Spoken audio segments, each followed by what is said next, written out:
Welcome back to the deep dive. Today, we're getting into the financial engine room of the nonprofit sector. That's a great way to put it. I mean, when you think about nonprofit work, your mind usually goes to the mission, right? Feeding the hungry, protecting the environment. Of course, the heart of it all. But the truth is, well, that dedication, it's only viable if the organization is on, a rock-solid financial foundation. It has to be. Otherwise, the mission is just an idea. Exactly.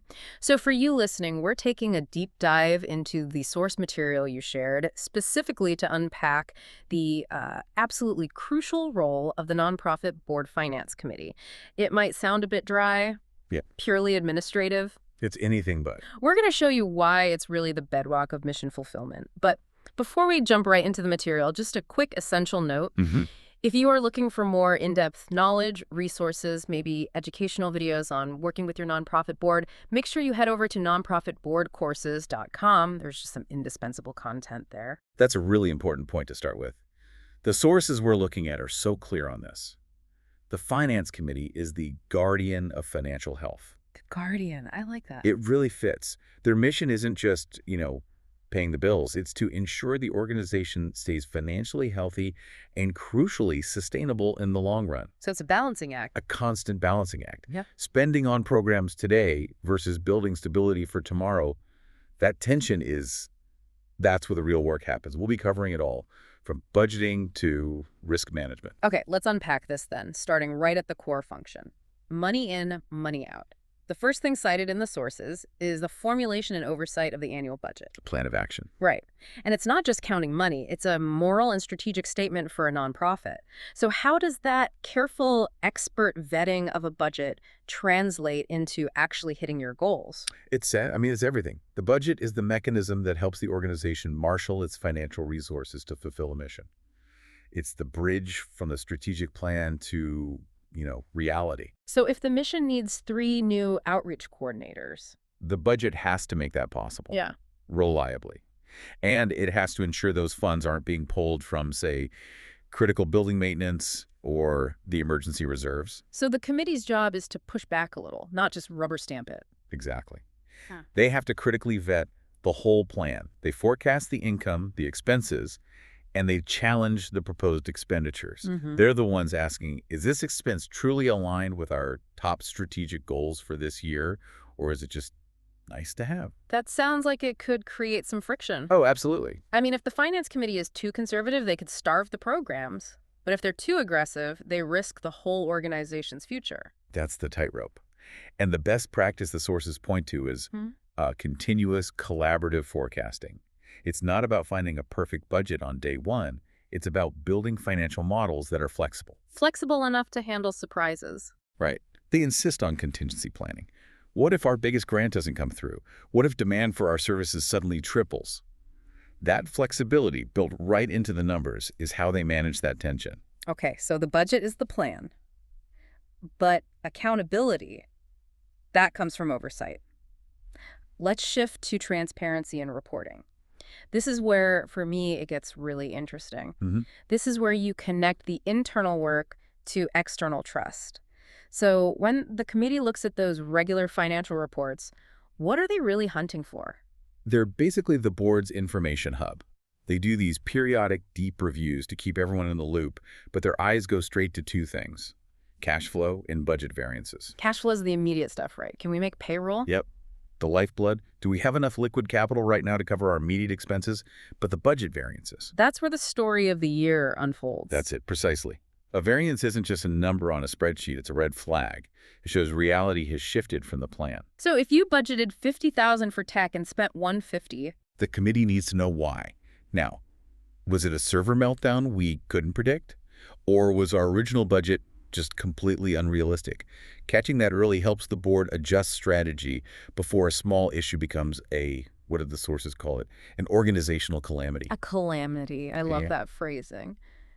So the benefit is dual then. It's timely info for the board to make smart pivots, but it's also about showing good governance to the outside world.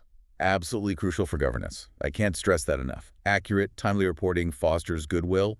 Donors, grant makers, they all demand proof that you're stewarding their resources responsibly. And good reports make fundraising easier down the road. Significantly easier. Accountability really is the currency of the nonprofit world. Speaking of accountability and trust, that leads us straight into protection. Let's talk safety. What's the committee's role in setting up and maintaining internal controls? This feels like the least visible work they do. It often is, but it might be the most important for integrity. Internal controls are the guardrails. They're the procedures that ensure transactions are authorized, recorded correctly, and that assets are protected.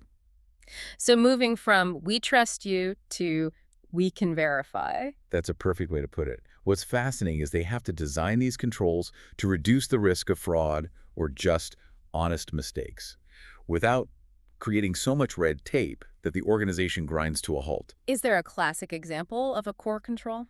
The absolute classic is segregation of duties. You just make sure the person who writes the checks isn't the same person who reconciles the bank statement. That simple division is a massive safeguard. So they're just saying, hey, be honest. They're building a system where it's structurally difficult to be dishonest or even just sloppy. Exactly. And this ensures the accuracy of the financial reports, which, again, isn't just for outsiders. The board can't make sound strategic decisions if they don't have confidence in the numbers they're looking at. It's the foundation for everything else. It is. The control systems underpin everything. Okay, so that handles the present. But let's pivot to the future. How does the committee handle long-term sustainability? I'm talking endowments, reserves, planning for decades from now. They become the architects of future-proofing the mission. Their big, long-term role is overseeing the nonprofit's investments and reserves. This means looking way beyond the current fiscal year. And that involves managing all kinds of different revenue streams, right? All kinds. They could be dealing with immediate operational funds from, say, client payments, right alongside restricted funds like endowments from huge charitable gifts. They have to set up the investment policies. How do they do that? I mean, what kind of questions are they asking? They're asking, how much risk is acceptable for us? What's our expected rate of return? And crucially, are any of these investments in conflict with our mission? Oh, that's a big one, the ethical side of it. A very big one. The goal isn't just maximizing returns, it's planning the financial future in a way that aligns with the organization's values and, of course, its legal obligations. By doing this, they ensure the continuation of the nonprofit's work. So they can ride out a market downturn or a change in politics without having to shut down services. Exactly. If they fail to build up adequate reserves, they are, in effect, planning for the organization to have a very short lifespan. So they are the strategic financial compass. They're making sure invested assets are keeping up with inflation while also keeping enough cash on hand. That's the balance. Liquidity is key. You need that rainy day fund you can access immediately, while the longer-term assets are invested for growth to support the mission forever. So if we bring all these pieces together, we've talked budgeting, reporting, controls, and long-term investments. What's the core message here? The core message is that the Finance Committee nurtures the entire life cycle of the nonprofit. It makes the mission possible today and ensures it can survive tomorrow. The synthesis really holds up. It does. And to really get the depth of this role, we have to talk about just the sheer breadth of legal and regulatory knowledge the committee needs. It's not enough to be good with numbers. They have to be compliance experts. Okay, give us the scope, but let's try to break some of these down. We saw a long list in the sources. What does something like Sarbanes-Oxley actually mean for a nonprofit board member? Great question. So Sarbanes-Oxley, or SOX, is usually for public companies, but its principles have become best practice pretty much everywhere. So what's the practical translation for a nonprofit? It translates into accountability structures. Yeah. The committee has to ensure there are policies for document retention, and this is critical, a whistleblower policy. A safe way for staff to raise red flags. A safe way to report financial concerns without any fear of reprisal. That's a direct measure the committee oversees that protects the organization's integrity and avoids massive legal risk. Okay, what's another big one? The other big area is managing invested funds. A lot of committees have to know the rules of UP-MEFA. UP-MEFA, that's a mouthful. It is. It's the Uniform Prudent Management of Institutional Funds Act. Basically, it dictates how endowed assets have to be managed and spent. And why is that so essential? Because it demands that investment decisions are made with prudence. You have to consider the long-term mission and the current economy. If a committee member is reckless with endowment funds, they are violating their fiduciary duty under that law.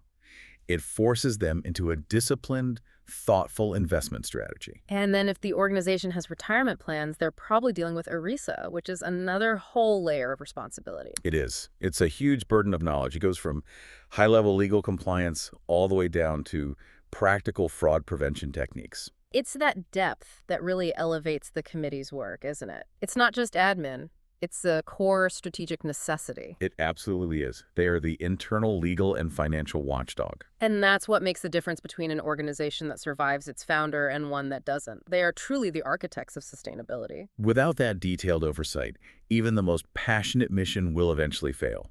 Financial fragility or regulatory trouble will catch up. Well, thank you for diving deep with us today. The clear takeaway for me is that the Finance Committee is your greatest asset for ensuring long-term mission viability. They're the firewall, the planner, the steward of trust, all rolled into one. And if you're interested in learning more about any of the detailed aspects we discussed, from setting up those internal controls to understanding investment oversight, Then we really encourage you to go to the website Nonprofit.Courses.com. You'll find educational videos and a ton of resources on working with your nonprofit board and mastering these complex ideas. it's a fantastic resource. And here's a final thought for you to consider. Thinking about all this complexity, the investments, the compliance, the forecasting, what is one financial policy or internal control you could adopt today to help safeguard your organization's mission for tomorrow? Think about that, and we'll see you next time on The Deep Dive.